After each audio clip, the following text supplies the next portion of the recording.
हमारे लिए भटक रहे हैं और युगों युगों से भटक रहे हैं, लेकिन हम उस परमात्मा को पहचान नहीं पा रहे, क्योंकि हम इस काल भगवान ने इन नकली दूत बेच के अज्ञानी करा दिए। तो ये जो जितना भी आज तक के संत महर्षि हुए, संत हुए हैं, मंडलेश्वर हुए हैं, या कोई काजी मुल्ला पंडित हुए हैं, ये सारे के सारे तत्व ज्ञान से अपरिचित थे और इन्होंने हमारे को उल्टा पाठ पढ़ा दिया। अब वो उल्टा पाठ पढ़ा हुआ आज तक आड़े आ रहा है। दास ने सन 1994 से लेकर आज 2013 तक लगभग 19 वर्ष हो गए संघर्ष करते रहे, और जब जाकर के इतना कुछ जेल तक भेज दिया, झूठे आरोप लगा कर, झूठे मुकदमे बनवा के, नकली संत ऋषि आचार्यों और दुष्ट लोगों ने। कोई बात नहीं, परमार्थ के लिए हमें कितना भी कष्ट हो, लेकिन हमारा मिशन सफल हो, ताकि विश्व का कल्याण हो, सब प्राणी परमात्मा को पहचाने और सतलोक जाएं। दास का इतना उद्देश्य। तो यहाँ वही प्रश्न आता है कि गुरु बिन काहू न पाया ज्ञाना, जो थोथा बुछड़े मूड किसाना, गुरु बिन वेद पढ़े जो प्राणी, समझे न सार रहे अज्ञानी। तो पुण्यात्माओं, जब आपको ये ज्ञान समझ में आओगा कि 21 ब्रह्मांड में कोई सतगुरु नहीं है वर्तमान में इस दास के अतिरिक्त, इसको अभिमान समझो, अर्थात सच्चा ज्ञान समझो, और कुछ दिनों में समझ में आ जाएगी। क्योंकि दास ने सभी महापुरुषों के अनुभव पढ़े और प्रत्येक धर्म के धर्म ग्रंथ पढ़े। प्रत्येक धर्म ग्रंथ वर्तमान के जितने भी मार्गदर्शक हैं अपने ही सदग्रंथों से अपरिचित, वो खाक गुरु हैं, गुरु खाक सतगुरु है वह। और सतगुरु से नीचे कोई अपनी जो है ना पोस्ट नहीं बताता, सतगुरु से नीचे कोई बात नहीं करते। सभी बोली श्रद्धालु कहते हमारे सतगुरु हैं। तो सतगुरु का जब ज्ञान होगा तब आपको पता चलेगा कि सतगुरु किसे कहते हैं। तो उसके लिए परिचय कराया जा रहा है।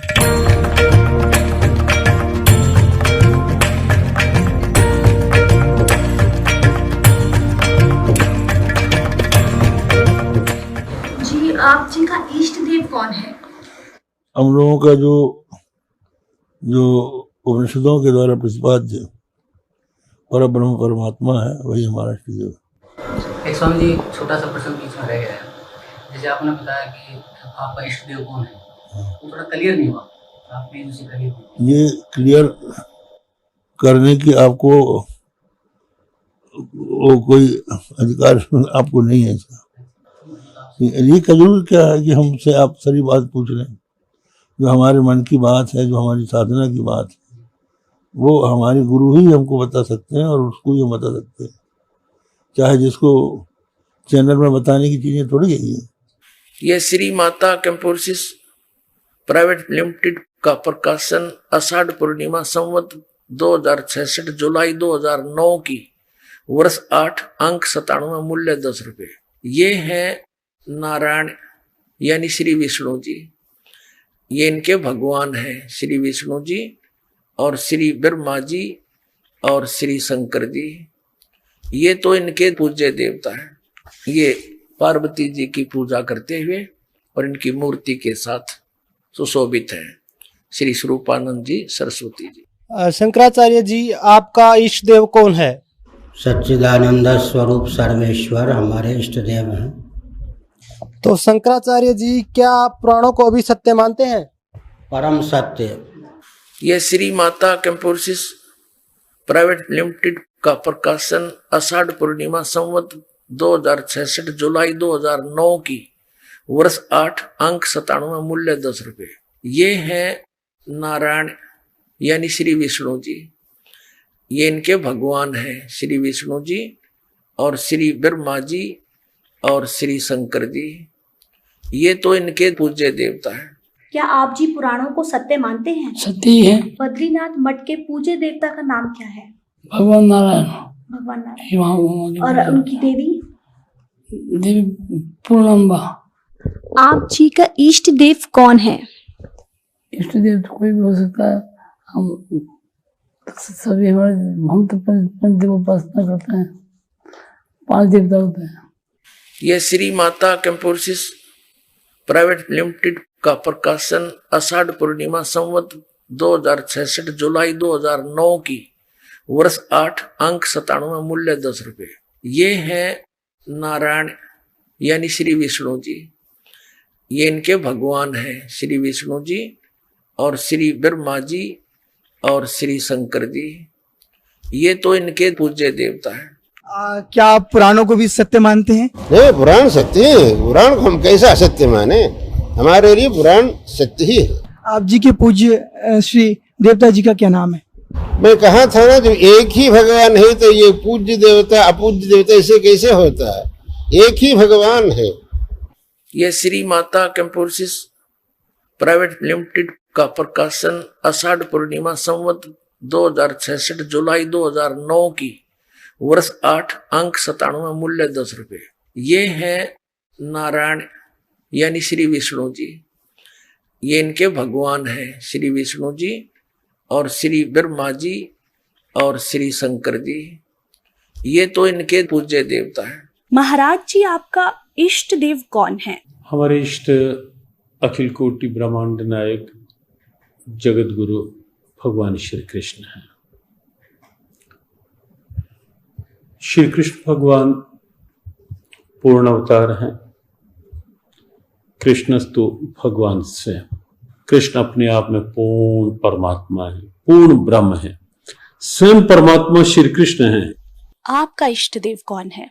हमारे इष्ट देव तो भगवान श्री कृष्ण हैं। हम तो उन्हीं के लिए जन्म जन्मांतर तक उन्हीं की सेवा के लिए आराधना करते हैं कि उनकी कृपा मिले, जिससे कि अंतिम समय जब हम प्रयाण काल होता है, जब हम शरीर छोड़ें, तो भगवान का कीर्तन करते, उनका स्मरण करते हुए हम उनके धाम में प्रवेश करें। हरे कृष्णा। अब हम जानना चाहेंगे कि आपके इष्ट देव कौन है? हमारे इष्ट देव जो हैं हमारे सदगुरु हैं, जिन्होंने हमको ज्ञान दिया और उन्हीं में हम श्रद्धा और निष्ठा रखते हैं। महाराज जी, जैसे अभी हमने आपसे जानना चाहा था कि आपके इष्ट देव कौन हैं, तो आपने बताया कि हमारे इष्ट देव हमारे सतगुरु हैं। तो सतगुरु से आपका क्या तात्पर्य है? कृपा इस पर प्रकाश डालें। सदगुरु हमारे हंस जी महाराज, हमारे जो सदगुरु, जो हमारे ज्ञानी गुरु हैं। वैसे तो गुरु की परंपरा बड़ी अर्वाचीन परंपरा है, पर वो हमारे इष्ट देव।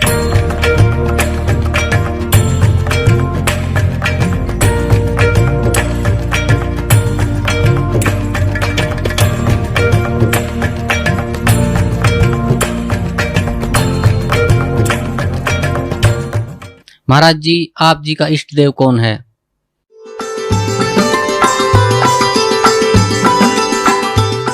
मुझ दास का जो इष्ट है, इष्ट देव है, वो परम अक्षर ब्रह्म है, जिसके पर्यायवाची शब्द परमेश्वर, सत्पुरुष, अकाल मूर्त, शब्द स्वरूपी राम आदि उसी परम अक्षर ब्रह्म के उपमात्मक नाम है। उनका वास्तविक नाम कबीर देव है, कबीर साहब है, अल्लाहु अकबर है। इसी परमेश्वर ने सर्व ब्रह्मांडों की उत्पत्ति की, सभी प्राणियों की। ये सर्व उत्पादक प्रभु है। सर्व उत्पादक का अर्थ होता है जिसने सभी आत्माओं का भी, वो जनक है, सभी आत्माओं की उत्पत्ति उसी ने की, सभी ब्रह्मांडों की उत्पत्ति उसी ने की, और 5 तत्व तथा 3 गुणों की उत्पत्ति भी उसी परमेश्वर परम अक्षर ब्रह्म ने की, कबीर देव ने की। और वही परमात्मा, वही परम अक्षर ब्रह्म, जिसे हम संत भाषा में सत्य पुरुष कहते हैं, वो भारतवर्ष की इस पावन धरती पर सन 1398 संवत 1455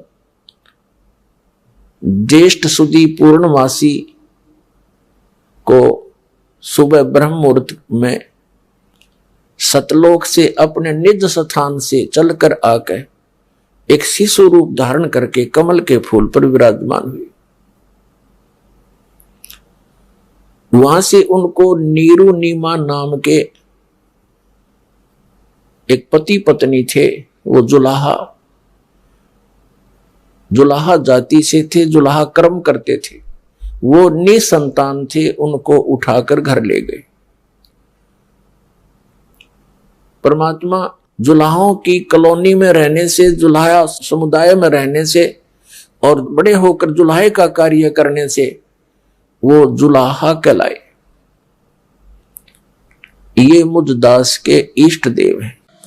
पुण्यात्माओं, ये अनमोल सदग्रंथ श्रीमद् भगवत गीता जी कितना निर्णायक ज्ञान दे रहे हैं। और ये अज्ञानी कृष्ण जी के पुजारी, कृष्ण ही तत्व है, कृष्ण ही परमात्मा है, यही पूर्ण ब्रह्म है, ये अखिल ब्रह्मांड का स्वामी है। अब इससे स्पष्ट हो रहा है ये कितना स्वामी है। गीता जी दिखाते हैं आपको। ये देखिएगा श्रीमद् भगवत गीता, जयदयाल गोविंद का इसके अनुवादक हैं, गीता प्रेस गोरखपुर से प्रकाशित है।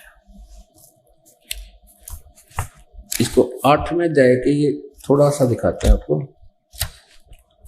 ये देखिएगा 8वां अध्याय 8वां अध्याय।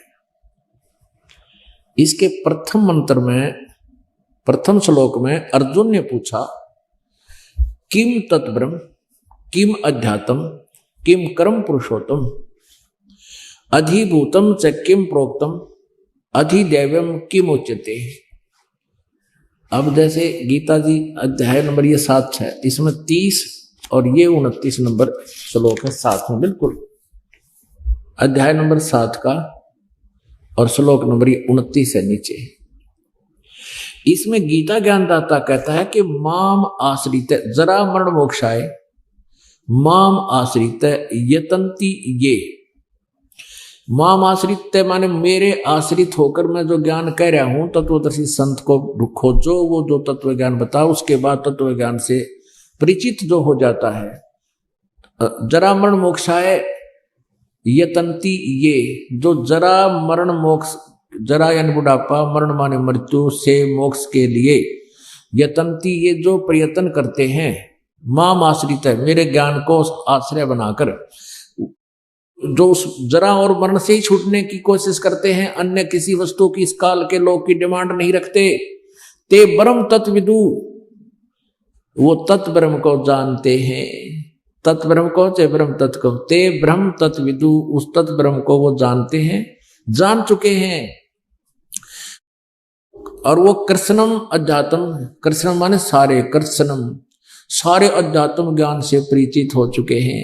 और कर्म से अखिलम, और सब कर्मों से भी, जैसे कर्म कौन से कर्म करने चाहिए, कौन से ना करने चाहिए, कौन से पापदायक है, तो वो उनसे परिचित हो चुके हैं। कौन? जो तत्ब्रह्म से परिचित हो चुके हैं और सारे दातुम ज्ञान से परिचित हो चुके हैं, सब कर्मों से जो परिचित हैं वे, ये माने जो कौन, जो जरा और मरण से ही छूटने के जो प्रयत्न कर रहे हैं मेरे उस ज्ञान से आश्रित होकर, वे तत्ब्रह्म विदु। तो अब यहां इनका अनुवाद देखिएगा, 7वें अध्याय 29वां अनुवाद गीता प्रेस गोरखपुर वालों, जो मेरे शरण होकर जरा और मरण से छूटने के लिए, जरा माने बुढ़ापा, यत्न करते हैं, वे तत् यानी उस ब्रह्म माने ब्रह्म को, ये देखो, वे तत् ब्रह्म उस ब्रह्म को, तत् ब्रह्म उस ब्रह्म को, संपूर्ण अध्यात्म को और अखिल माने संपूर्ण कर्मों को जानते हैं। 8वें अध्याय के प्रथम मंत्र में इसने पूछा, फिर किम तत् ब्रह्म है, वो किम तत् ब्रह्म, हे पुरुषोत्तम वह ब्रह्म क्या है। अब इसका उत्तर दिया है गीता ज्ञानदाता ने। अब तीसरे श्लोक में श्री भगवान उवाच, वह परम अक्षर ब्रह्म है, वह परम अक्षर ब्रह्म है वो। अब यहां फिर आइए 5वें में गीता ज्ञानदाता कहता है, जो पुरुष अंत काल में भी मुझको ही समन करता हुआ शरीर को त्याग कर जाता है, मद भावम यानी मेरे भाव में भावित रहकर मेरे भाव को ही प्राप्त रहता है, मेरे साक्षात स्वरूप को प्राप्त होता है, ये नहीं, मद भावम मेरे भाव में भावित रहता है, उसको प्राप्त रहता है, इसमें संशय नहीं है। और छठे में ये कहा है 8वें अध्याय के में कि ये नियम है, जो अंश में जिसमें भावित रहता है उसी को प्राप्त होता है। अब छठा, एक कुंती पुत्र यम उनसे अंत काल में जिस भी भाव भाव को समन करता हुआ शरीर का त्याग करता है, उसको ही प्राप्त होता है। सदा तद भाव भावती, उसी भाव से भावित रहता है। ये भाव माने उसी भाव में भावित रहता है, उसी में लगन रहती है। अब मेरी भक्ति करेगा तो मेरे में रहेगा तो मुझे ही प्राप्त होगा, उसकी भक्ति करेगा तो उसको प्राप्त होगा। अब यहां 7वें में फिर कहता अपने विषय में, गीता ज्ञानदाता 8वें अध्याय के 7वें श्लोक में, इसलिए अर्जुन तू सब समय में निरंतर मेरा स्मरण कर और युद्ध भी कर। कि यहां शांति नहीं, लठ बजाना पड़ेगा, मेरे सब शरण में रहेगा तो। और मुझ में अर्पण किए हुए मन बुद्धि युक्त होकर निसंदेह मुझको ही प्राप्त होगा। अब यहां से कमाल हो गया। अब पुण्यात्माओं, ये अनमोल सदग्रंथ श्रीमद् भगवद गीता जी कितना निर्णायक ज्ञान दे रहे हैं। और ये अज्ञानी कृष्ण जी के पुजारी, कृष्ण ही तत्व है, कृष्ण ही परमात्मा है, यही पूर्ण ब्रह्म है, ये ना अखिल ब्रह्मांड का स्वामी है। अब इससे स्पष्ट हो रहा है ये कितना स्वामी है। अक्षर पुरुष एक पेड़ है, निरंजन वाक की डार, तीनों देवा शाखा है, ये पात रूप संसार। अब गीता जी क्या बता रही है, और गीता मनीषी कहे ये अपने आप को, गीता जी का ज्ञान कहे और नाम जप हरे राम हरे कृष्ण राधे राधे श्री राधे। अब देखो पुण्यात्माओं, थोड़ी सी और कितनी बात बिगाड़ रही है। अब श्री कृष्ण जी के पाने के लिए राधा जी का सहयोग लेते हैं ये, और कृष्ण जी से पहले राधा का नाम ले श्री राधे। अब राधा कौन थी? राधा श्री कृष्ण जी की प्रेमिका थी, इन्हीं के शब्दों में। अब कोई मान ले किसी लड़के ने या लड़की ने अपना विवाह की तैयारी कर रखी हो, और उसका मित्र आके उसके सामने, अपने मित्र के सामने, और उसकी होने वाली भावी पत्नी को का नाम ले और उसी में अधिक श्रद्धा रखे, तो मित्र का काम कर रहा है शत्रु का। अब इनसे कोई पूछा, इन्हों कहे श्री कृष्ण से पहले राधे को याद करना पड़ेगा, तब कृष्ण प्रसन्न होगा। कृष्ण तक जूत मारेगा थारे। अब प्रश्न करता है कि आपका इष्ट देव कौन है?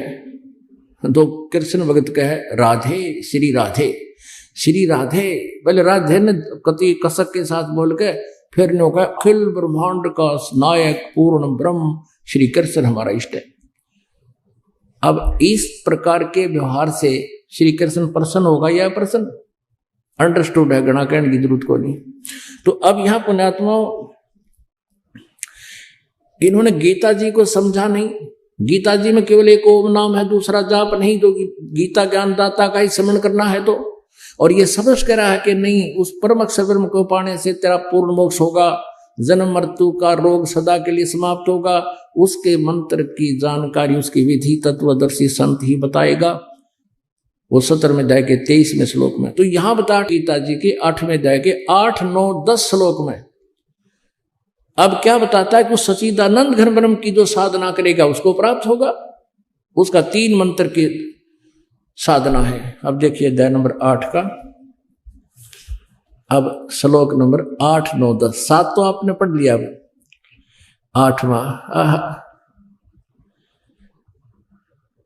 अभ्यास योग युक्तेन चेतसा न अन्यगामिना परमम पुरुषम दिव्यम याति पार्थ अनुचिंतन। इसका अनुवाद यहां देखेंगे।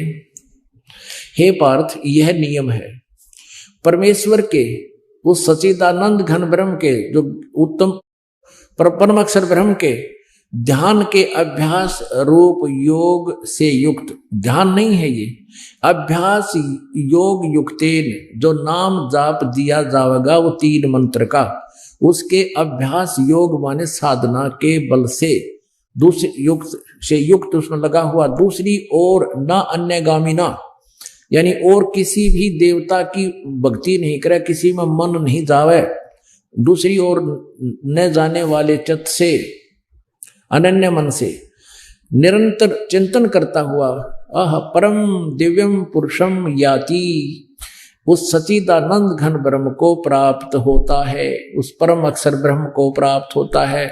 परम प्रकाश रूप दिव्य पुरुष को अर्थात परमेश्वर को ही प्राप्त होता है। ये गीता ज्ञानदाता से अन्य है। 8वें अध्याय का 9वां श्लोक है। ये जो कवियम माने सर्वज्ञ है, इन्होंने सर्वज्ञ कर दिया।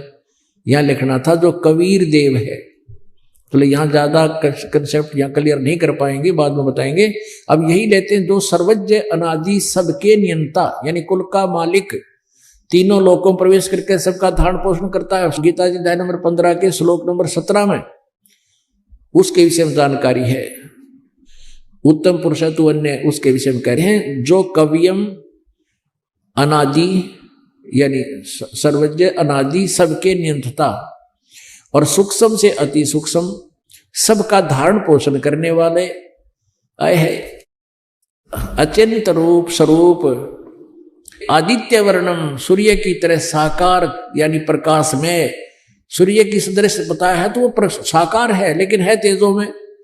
एक रोमकूप में करोड़ सूर्य मिला दे, करोड़ चंद्रमा सतपुरुष के सतलोक में, ऐसी उसकी तेज है और वो ये निराकार बतावे। आदित्य वर्ण, आदित्य मन सूर्य जैसे शरीर वाला, सूर्य के समान अविद्या से अति पुरे उस सचिदानंद घन परमेश्वर का सेवन करता है।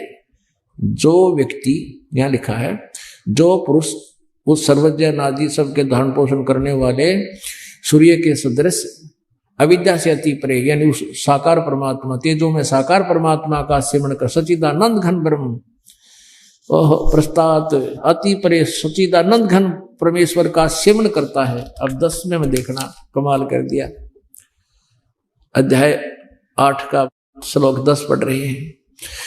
वह भक्ति युक्त पुरुष, वो 3 नाम के जाप करने वाला योग बल से, योग माने साधना की शक्ति से, भक्ति की शक्ति से, मंत्र की कमाई से, भ्रकुटी के मध्यम में प्राणों को अच्छी प्रकार स्थापित करके, भ्रकुटी में यानी वहां जाना पड़ेगा त्रिकुटी के में, परमात्मा का हम वहां अकाउंट करवाएंगे, नारा नारा ओम का जाप का वहां वो फल दे देंगे। अब यहां लिखा है वह भक्ति युक्त पुरुष अंत काल में योग बल से यानी उस 3 मंत्र के जाप की कमाई से बेरकुटी में पहुंच जाएंगे और वहां फिर इनका अलग अलग अकाउंट देना होता है। प्राणों को अच्छी प्रकार स्थापित करके फिर निश्चल मन से सिमरण करता हुआ उस दिव्य रूप दिव्यम परम पुरुषम एव उपैति, दिव्य माने दिव्य, उस परम अक्षर ब्रह्म को ही प्राप्त होता है। ये समझो गीता जी अध्याय नंबर 8 के श्लोक नंबर 3 में जो जिसका जिक्र किया है, दिव्यम परम पुरुष परमात्मा को ही प्राप्त होता है, उस परम अक्षर ब्रह्म को ही प्राप्त होता है। अपनात्मा ये है आध्यात्मिक ज्ञान है, ये है वो तत्व ज्ञान। और इसको इस प्रकार जानने के बाद फिर अज्ञान नाम का नाम नहीं रहेगा। प्रत्येक प्राणी को सद्गुण समझ में आवेंगे और मोक्ष तो बहुत आसान है। अब हमारी समझ में यही नहीं आ रहा कि कौन से संत की बात को सच्ची माने। कोई कुछ ज्ञान दे रहा है, कोई कुछ नाम दे रहा है, कोई कुछ क्रियाएं बता रहा है, सभी अपनी अपनी साधनाओं को मोक्षदायक बताते हैं। गीता जी अध्याय नंबर 4 के श्लोक नंबर 25 से लेकर 31 तक यही कहा है कि कोई ऐसी साधना करता है, कोई केवल देवताओं की पूजा करता है, कोई योग अभ्यास ही करता है, कोई स्वाध्याय करता है, कोई तीक्ष्ण व्रत रखता है जैसे मुंह पर पट्टी बांध कर नंगे पैरा घूमना, और कोई हवन ही करता रहता है। और इस तरह के सभी अपनी अपनी साधनाओं को मोक्षदायक जानते हैं।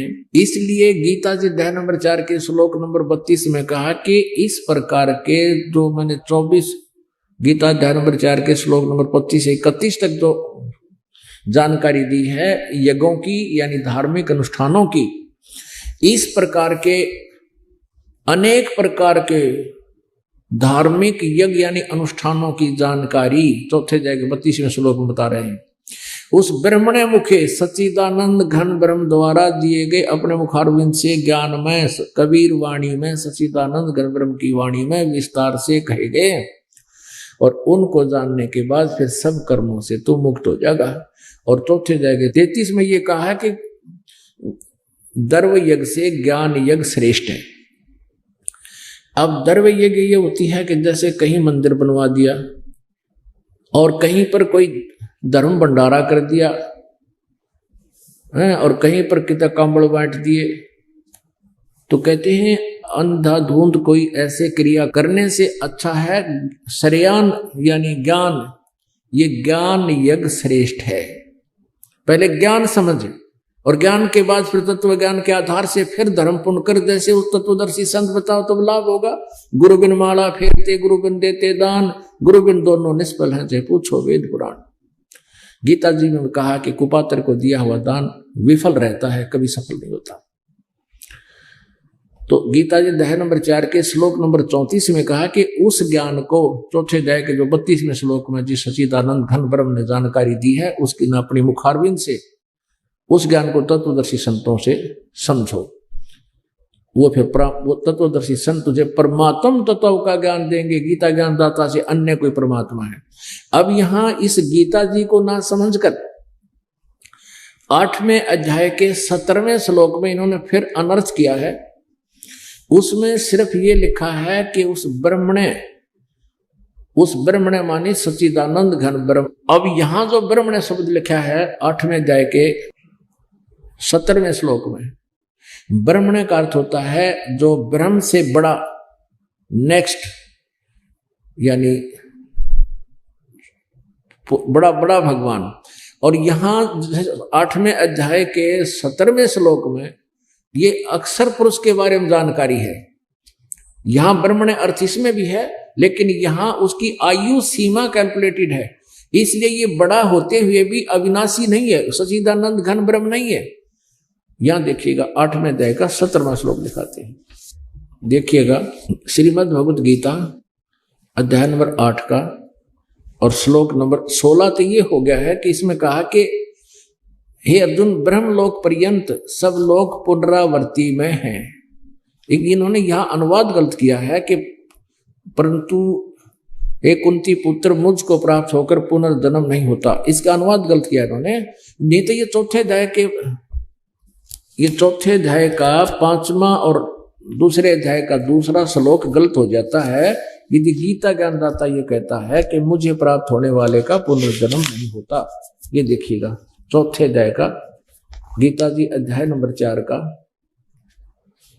और श्लोक नंबर ये 5 है यहाँ पर, ये यहाँ नीचे से इसका अनुवाद यहाँ पर है।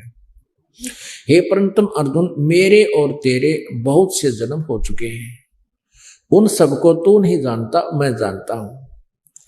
और यहां देखिएगा 9वें में चौथे अध्याय का 9वां श्लोक है। हे अर्जुन, मेरे जन्म और कर्म दिव्य हैं, अलौकिक हैं। अब दूसरे अध्याय का 12वें श्लोक में स्पष्ट कर रहा है कि मेरे और तेरे बहुत जन्म पहले भी हो चुके हैं, आगे भी होते रहेंगे। अध्याय नंबर 2 का और श्लोक नंबर 12, न तो ऐसा ही है कि मैं किसी काल में नहीं था, अथवा तू नहीं था, अथवा ये राजा लोग नहीं थे। इससे सिद्ध है कि गीता ज्ञानदाता कहता है पहले भी तुम जन्मे थे, आगे भी जन्मते रहेंगे, और न ही थे और न ऐसा है कि इससे आगे हम सभी नहीं रहेंगे। यानी अपना, मेरा और तेरा, इन सैनिकों राजाओं का आगे पहले भी जन्म होता था, न मृत्यु होता था, आगे भी होता रहेगा। अब 17वें श्लोक में इसने स्पष्ट किया है, दूसरे अध्याय के गीता जी अध्याय नंबर 2 के अब श्लोक नंबर 17 में कि नाश रहित तो उसको जान जिससे यह संपूर्ण जगत दर्शय वर्ग व्याप्त है, यानी जिसने सारे ब्रह्मांडों की रचना की है। इस अविनाशी का विनाश करने में कोई भी समर्थ नहीं है। अपना तो हम फिर आते हैं 8वें अध्याय के 16वें श्लोक पे। इन्होंने यह अनुवाद गलत कर दिया। इसका अर्थ है कि आ ब्रह्मभुवनाथ लोका पुनरावर्तिन अर्जुन, कहते हैं माम उपैते तू कौनते पुनर्जन्म न विदते। ये अर्थ यह है कि जो ये बात नहीं जानते कि मेरा भी जन्म होता है और आगे भी पहले भी जन्म मृत्यु होती। इनने जो इस बात को नहीं जानते, जो विद्य माने जानना भी होता है, न विद्यते माने जो नहीं जानते, पुनर्जन्म मुझे प्राप्त होकर भी कुंते उनका पुनर्जन्म होगा। ये स्पष्ट है। इनका अनुवाद इन्होंने गलत कर दिया। अगर इनका अनुवाद यहां लें कि जैसे कहा कि अर्जुन ब्रह्मलोक पर्यंत सब लोग पुनरावर्ती में हैं, पुनरावर्ती का इन्होंने स्वयं विश्लेषण किया है। ये इसका सटार ला रखा ना, इस सटार का यहां विश्लेषण किया, अर्थात जिनको प्राप्त होकर पीछे संसार में आना पड़े ऐसे पुनरावर्ती कहते हैं। यानी ब्रह्मलोक में गीता ज्ञानदाता की साधना करने वाला ब्रह्म, ओम नाम का जाप करने वाला ब्रह्मलोक को प्राप्त होता है, ब्रह्म की साधना वाला। और ब्रह्मलोक पर्यंत गीता ज्ञानदाता खुद कहता है ये सभी पुनरावर्ती में है, इनका भी जन्म मृत्यु होती है। अब यहां लिखा है और परंतु इन्होंने ये अनुवाद गलत कर दिया, कुंती पुत्र मुझको प्राप्त होकर अर्जुन पुनर्जन्म नहीं होता, ये गलत कर दिया। इसने ये लिखना था कि न विदिते, जो नहीं जान पाते इस बात को, तो मुझे प्राप्त होकर भी उनका पुनर्जन्म अर्जुन उनका पुनर्जन्म है। माम उपेते तू कौनते पुनर्जन्म न विदिते, जो ये नहीं जानते, तो अगर इसको हम इन्हीं की तरह माने कि उसके पुनर्जन्म नहीं होते, मुझे प्राप्त होते, ये खुद कहता चौथे अध्याय के 5 में, दूसरे अध्याय के 12 में कि मेरे तो जन्म मृत्यु होते हैं, तेरे भी होते। तो यहां इन्होंने अनुवाद गलत कर दिया। तो हम अब 17वें श्लोक पर आते हैं, 8वें अध्याय के 17वें। इसमें क्या लिखा है कि सहस्र युग पर्यंतम, है माने दिन, यत ब्रह्मण विदु। अब ब्रह्मण, यहां ब्रह्मण का अर्थ अक्षर पुरुष है, बड़ा भगवान। ये परम अक्षर पुरुष की यहां जानकारी नहीं है, क्योंकि इसमें आयु की भी अवधि है, उस परमात्मा की आयु अवधि नहीं है जहां सच्चिदानंद घन ब्रह्म लिखा है। तो यहां इस अक्षर पुरुष की जानकारी, रात्रिम युग सहस्रांतम ते और विद जना। अब इसमें सहस्र युग लिखा है, नोट सहस्र चतुर्युग, इसमें चतुर्युग नहीं लिखा है, ओनली सहस्र 1000 युग लिखा है, इतना दिन। और इस ब्रह्मण माने यहां अक्षर पुरुष की जानकारी है, इस परब्रह्म की। यहां परम अक्षर ब्रह्म इसका अर्थ नहीं बनेगा। तो यहां पर लिखा कि रात्रि युग सहस्रांतम, और 1000 युग की रात्रि है। इसमें चतुर्युग नहीं है मूल संस्कृत में, मूल व्याख्या में। अब इन अज्ञानियों ने इसका अनुवाद गलत किया है। इनकी ब्रह्मा विष्णु महेश से ऊपर बुद्धि ही नहीं जाती। ब्रह्मा का जो एक दिन है उसको सहस्र युग पर्यंतम, यहां ये करें 1000 चतुर्युग की अवधि वाला नहीं, यह गड़बड़ कर दी इन्होंने। 1000 युग की अवधि वाला, और रात्रि को भी युग सहस्रांतम 1000, ये चतुर्युग नहीं है, ये गलत अनुवाद किया इन्होंने। 1000 युग की अवधि वाला जो पुरुष तत्व से जानता है वे योगी जन काल तत्व को जानते हैं। वो तत्वदर्शी संत हैं जो ये इसका, इस चतुर्युग नहीं है, ये चतुर्युग गलत लिखा है। परमात्मा के इस तत्व ज्ञान से परिचित, परमात्मा से साक्षात्कार करने के उपरांत आदरणीय गरीबदास साहिब जी ने, जिनको परमेश्वर अपनी लीलावत आकर मिले, जो उनकी लीला में, उनकी जीवनी में, परमेश्वर के गुणों में, वेदों में लिखा है, उसी आधार से वो परमेश्वर गरीबदास साहिब जी को गांव छुड़ानी, जिला झज्जर, हरियाणा में मिले। और उसके बाद गरीबदास जी ने उस परमेश्वर की कलम तोड़ व्याख्या की है। क्या बताया है? मन तू चल रे सुख के सागर, जहां शब्द सिंधु रत्नागर। अब सुख सागर क्या है उसकी व्याख्या बताई है। शंखों लहर मेहर की उपजे कहर, नहीं जा कोई दास गरीब अचल अविनाशी, ही सुख का सागर सोई। शंखों लहर मेहर की उपजे, कभी कभी एकांत स्थान पर बैठे हों, फ्रेश मूड होता है, एक ऐसी हिलोर उठती है अपने आप अंदर की आत्मा, क्योंकि आत्मा निर्विकार है, इस काल ने इसमें विकार ठोक दिए। जब उसके अंदर की जो वास्तविकता कभी कभी उभर के आती है तो ऐसा लगता है कि जैसे कोई भी शत्रु नहीं है, शत्रु में भी शत्रुता का भाव नहीं रहता। इस दास को तो ये हजारों बार ऐसा आभास हुआ है। तो वो मेहर की लहर थी, सबके ऊपर एक मेहर सी बन जाती है, किसी के प्रति द्वेष नहीं रहता। और कुछ देर के बाद फिर वही खचड़ाने का कोशिश करने से भी वो भाव नहीं बन पाता। तो यहां क्या बताते हैं गरीबदास साहिब जी, बता रहे हैं कि सतलोक में ऐसी ऐसी हिलोर शंखों उठेंगी और कहर नहीं जा कोई। वो सुख सागर बताया है, जैसे समुद्र में आप जहाज में बैठकर चले जाओ दूर तक समुद्री जहाज में, तो वहां आपको अन्य वस्तु कुछ नहीं दिखाई देगा, जल ही जल, जल ही जल, समुद्र ही समुद्र, सारा जल ही जल होगा। तो वहां कहते हैं मन तू चल रे सुख के सागर, वो सतलोक सुख सागर है जहां शब्द सिंधु रत्नागर, वहां शब्द अविनाशी रूप में कहा जाता है, वहां अविनाशी सदा के लिए तो अविनाशी हो जाएगा।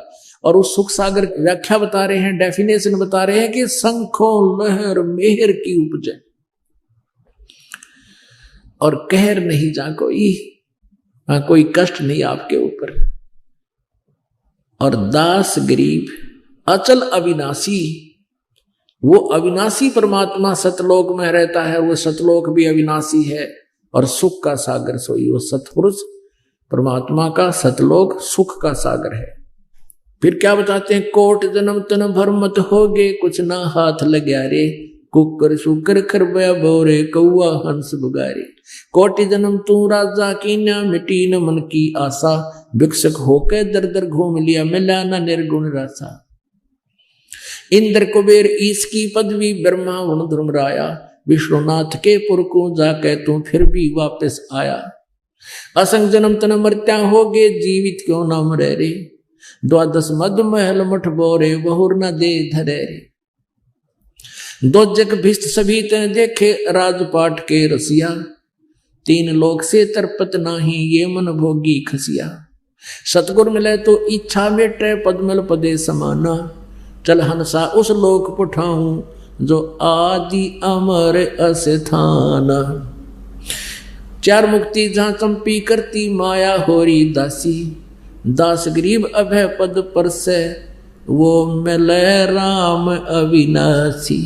ओए होए, कितनी प्यारी वाणी लिखी है, कितनी अमृत वाणी, सचिदानंद घन ब्रह्म की वाणी है, जो परमेश्वर ने गरीबदास जी के कंप्यूटर में यानी अंतःकरण में फीड कर दी थी।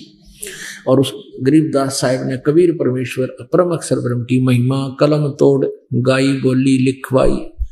अब क्या बता रहे हैं कि असंग जन्म तन मरत्या होगे, कुछ नहीं हाथ लगा रे। अपने आत्मा आज कोई राष्ट्रपति है, प्रधानमंत्री है, पूरी पृथ्वी का राजा है, फैक्ट्री का मालिक है, या छोटे मोटे हमारे जैसे भी अपना रोजगार परिवार बनाए बैठे हैं, साथ बात जोड़े बैठे हैं, मकान है, और 1 मिनट में मृत्यु हो जाए। अब पीछे एक आंध्र प्रदेश का मुख्यमंत्री, एक अरुणाचल प्रदेश का मुख्यमंत्री। अब एक मुख्यमंत्री एक स्टेट का राजा होता है, उसकी कितनी आशाएं होती हैं, कितने उसके काम पेंडिंग होते हैं। हेलीकॉप्टर में क्रैश हो गया हेलीकॉप्टर, 3-3 दिन में तो उनके लाश पाए, 100 मिले 3-3 4-4 हफ्ते में। अब के ले गए वे, जो काम करने का तो उसका हाथ भी ना लाया, वो छेड़ा भी को नहीं। और एक पुर्तगाल का इसका पूरा कैबिनेट मंत्री था, वो सारा एक के जहाज में बैठे जहाँ थे 98-96 मंत्री, सारे प्रधानमंत्री,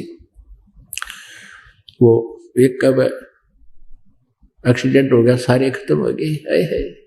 तो पुण्यात्माओं यहाँ परमात्मा याद दिलाते हैं, कोट जन्म तन भर में तो आगे कुछ नहीं हाथ लगा रे।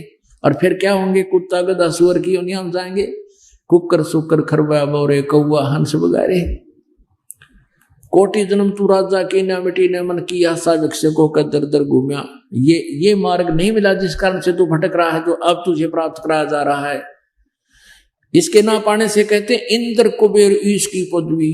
ओए होए, स्वर्ग का राजा बन गया अपने शुभ यहाँ पुण्य आदि करके, तपस्या साधना करके, और 72 चौकड़ी तो 72 चतुर्युग तक स्वर्ग का शासन काल होता है कि इंद्र का, उसको पूरा करने के बाद वो मृत्यु को प्राप्त हो जाता है। फिर वो गधे की योनि में जाता है डायरेक्ट, उसके बाद अन्य योनियां भोगता है। बता, अब 72 चतुर्युग तो रहा हो स्वर्ग का राजा, और फिर गधा राजा कुमार के लठ खावे, कमर टूटी ऊपर से काग खावे। अब क्या सुख है ये? अब क्या है ये लोग यहाँ पर जहां हम आशा लगाए बैठे हैं? ये तो स्वर्ग के राजा की दुर्गति, और यहाँ के राजा की तो गिनती नहीं। और हमारे जैसे आम नागरिक का तो फिर उल्लेख की तो खत्म हो जाता है। तो हमने इस ज्ञान से समझना है हम कहाँ स्थित हैं और क्या हमने करना चाहिए। अब हम कर और क्या रहे हैं, मांग क्या रहे हैं भगवान से। तो अब क्या बताते हैं, इंद्र कुबेर ईश की पदवी ब्रह्मा वरुण धर्मराया, और विष्णुनाथ के लोक को जाकर तो फिर भी वापस आया। अब ब्रह्मा विष्णु महेश भी मरेंगे, इनके लोक की तरेंगे, फिर ये भी विनाश में आएंगे। असंग जन्म तन मरत्या होगे, जीवित क्यों ना मरे रे, 12 मद मैल मठ बोरे बहु ना देथ रहे रे। जीवित मरना उसको कहते हैं जैसे पहले तो ये है कि मन पता नहीं क्या क्या इच्छाएं रखता है, ये खरीद लूं, वो खरीद लूं, प्लॉट ले लूं, फलाना बना लूं। ठीक है, एक अपना गर्मी सर्दी प्राकृतिक आपदाओं से बचने के लिए कोई झोपड़ी मकान जैसा भी मालिक व्यवस्था करे, उसको प्राप्त करके अपना संतुष्ट रहे, भक्ति करे ज्यादा से ज्यादा, फिर परमात्मा पर विश्वास रखे और उसके बाद अपना परमात्मा ने की भक्ति करता रहे। और दूसरा जीवित मरना है कि जैसे मान लीजिए ये तो हम अंदाजा लगा रहे हैं कि हमारी आयु अभी 50 वर्ष है, कोई कहे 20 वर्ष है, कोई 30 वर्ष, अभी नहीं मरेंगे, 80-90 वर्ष तक तो जीवित रहते ही हैं। ये तो अटकलबाजी है, ये तो एक अपनी वैसे अपनी सोच है। लेकिन जो 20 वर्ष के, 10 वर्ष के, 5 वर्ष के, 50 वर्ष के, 60 वर्ष के, 80 वर्ष के मिनटों में मर जाते हैं, वो भी यही सोच रखते थे अभी नहीं मरेंगे। अब जैसे आप जी यहाँ आने के लिए सोचते हो तो मन में पता नहीं क्या क्या उथल पुथल काल पैदा कर देता है, घर में नुकसान हो जाएगा, ये काम खराब हो जाएगा, अपसेंट लग जाएगी, फलाना हो जाएगा। अब पुण्यात्मा परमात्मा के लिए संघर्ष करना सीखो और इसमें करके देखो फिर क्या होगा आपके साथ। परमात्मा के नाम पर आप सच्चे दिल से लगे हुए हो, फिर देखना उसका रिजल्ट क्या होगा, चाहे एक बार आपको हानि भी होती दिखे। अब वहां आपने जीवित मरना है। जीवित मरना का है कि मान लीजिए, मानना या ना मानना, ये तो यूनिवर्सल ट्रूथ है कि मृत्यु तो होगी, कभी भी हो सकती है। तो आप ये सोचो कि आपकी जैसे एक नाइट सर्विस में जा रहा था गाड़ी बस में बैठ के और सुबह वापस आना था, घना जरूरी काम था, कार्य था, इसलिए रात को गया, सुबह वापस आ रहा था और वो दुर्घटनाग्रस्त हो गया, नाइट सर्विस वाली बस में मर गया। अब वो जो जिस काम के लिए जल्दी कर रहा था वो काम कभी भी नहीं कर सकता आके वो। तो जीवित मरण के लिए परमात्मा कह रहे हैं कि तुम न्यू सोच ले सत्संग में जाऊं हूं बरवाला, और ये सोच कर चल पड़ कि मान ले मेरी आज मृत्यु हो जा, आज मर गया मैं 3 दिन के लिए, 4 दिन के लिए, और उस 3-4 दिन के दौरान जो तुम्हारी हानि होगी उसको आप दोबारा जा करके रीसेट भी कर सकते हो। और जब परमानेंट टिकट कट गई, परमानेंट मर गया, फिर क्या कर लेगा, वो वहीं रह जाएगा सारा सौदा। लेकिन परमात्मा के मार्ग में आपकी तरफ चलोगे तब तो परमात्मा के लिए जिसने भी आज तक सच्चे दिल से संघर्ष किया है उसकी हानि नहीं हुई। इस दास का भी ये बिटर एक्सपीरियंस है। या प्रमाण गणवाने लोगों मेरे साथ क्या हुआ, तो 3 दिन का सत्संग था, उन प्रमाणों से हो जाए। और तब इस दास का दिल डट्टा फिर प्रचार करने मन मान्या कि इसे समर्थ भगवान का गुण गाऊं ताकि सारी जनता समझे, सबको लाभ मिले। मेरे जैसे बहुत हैं परमात्मा के चाहने वाले, लेकिन दिशा इनको नहीं मिल पा रही, बोरी आत्माओं को ये भ्रमित कर रहे हैं अज्ञानी संत इनको। तो जब हम परमात्मा की तरफ चलेंगे वो हमारी तरफ 60 कदम रखता है। परमात्मा कहते हैं जय तू चाल 1 कदम, मैं चालू कदम 60, और जय तू हो जा काट का, तब मैं लो की लाठ। अगर तू आकड़ पाड़े ना आवे तो ना भाई, तो करड़ा हो गया तो मैं लो की लाठ है, यानी ये समझ ले मन तेरी की जरूरत। अगर तूने मेरी इतनी भी जरूरत है तो मैं तेरी तरफ 60 कदम आगे बढ़ता हूं, और तू आकड़ पाट जा, क्यों ले रहा भगवान, तो तू के ले रहा मेरे लिए भाई। तो कहते हैं जय तू हो गया काठ का, यानी तेरे में करड़ापन आ गया, अभिमान आ गया, तो मैं लो की लाठ है, लोहे का मूसल समझ लेने हो गया मैंने। तो कहने का भाव ये परमात्मा ये कहना चाहते हैं, हमें समझाना चाहते हैं, असंग जन्म तन मर्त्या हो गए जीवित क्यों ना मरे रे, और 12 मद महल मठ बोरे बहुर ना दे रहे। अभी तक हम 10वां द्वार पर घाटा जोड़ रहे थे, अब 10वां द्वार तो इस काल के लोक में ही रह लेता 21 ब्रह्मांड में। अब 11वां द्वार है जो काल के 21 ब्रह्मांडों को पार करके परब्रह्म अक्षर पुरुष के लोक में प्रवेश करता है, वो 11वां द्वार है। और इस परब्रह्म के लोक को सातसंग ब्रह्मांडों को का जो परिधि है, जहां इसकी सीमा आती है, उसको पार करके वहां एक द्वार और है, वो 12वां द्वार है जो सतलोक में प्रवेश कराता है। अब परमात्मा की महिमा से परिचित गरीबदास साहिब जी कहते हैं 12 मध्य महल मठ बोरे, उस बर्म में द्वार को पार करके वो मठ है, वो स्थान है जहां बहुर ना दे धरे रे, वहां जाकर फिर जन्म मृत्यु कभी नहीं होती। फिर क्या बताते हैं, दो जक भिस्त सभी तने देखे राजपाट के रसिया, यहां तपस्या कर ली, राज पा लिया और भक्ति कर ली, धर्म कर दिए, स्वर्ग में चला गया, फिर बिरन में टीनो कीनो दुर्गतियों की। कहते हैं दो जक नरक, और यहां पर दोनों प्रकार के फल मिलते हैं, पुण्य भी मिलता है और पाप अलग मिलता है, दोनों भोगने पड़ते हैं। पुण्य तो स्वर्ग में बर्बाद कर दिए, रह गए 10 वर्ष, और पाप अपने आप बन जाते हैं यहाँ के, नरक में 1000 वर्ष रहना पड़े, स्वर्ग में 10 वर्ष, और फिर 83 लाख योनियों की ये दुख न्यारे। जब तक हम इस 3 नाम के मंत्र की साधना नहीं करेंगे, ओम तत्सत ये सांकेतिक मंत्र है, ओम तो सीधा है, तत्सत सांकेतिक इस दास के पास है, तो इसके जाप से हमारे ये पाप नाश हो जाते हैं और पुण्य जो के तो रह जाते हैं।